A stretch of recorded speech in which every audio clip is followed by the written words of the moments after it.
กับน้องเดือน12สัญญาว่าไว้ขายเข้าอยู่นะ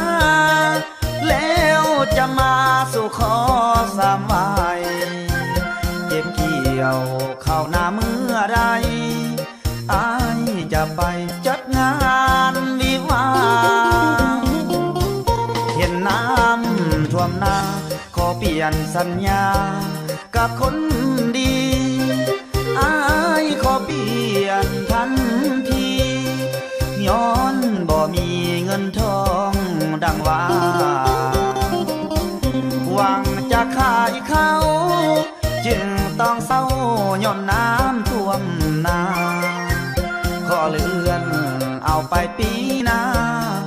อายสิมาสู่ขอแน่นอนฝนตกน้ำจนไหลล้นบ่าไหลล้นขึ้นท่วมทุ่งนาไหลท่วมป่าไหลท่วมดงดอนนาทุ่งนาทามเข้างามต้องตายแน่นอนนาอายน้ำท่วมทุกบ่อนงามงอนจงได้เห็นใจเห็นน้ำท่วมนาก็เปลี่ยนสัญญาสิได้บอกขอให้น้องคอยรอจะไปขอน้องนางปีใหม่ปีนี้ผิดหวังแต่ก็ยังปีหน้าต่อไปน้ำเก่งบ่ท่วมดังใจอายจะไปสู่ขอน้องนา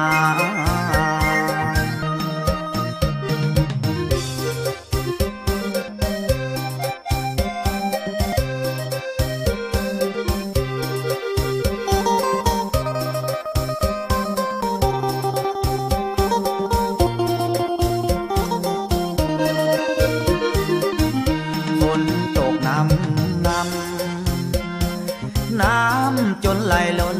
บ่าไหลล้นขึ้นท่วมทุ่งนาไหลท่วมป่าไหลท่วมดงดอน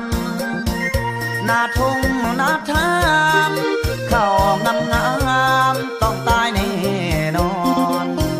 นาอายน้ำท่วมทุกบ่อนงามงอนจงได้เห็นใจเห็นน้ำท่วมนา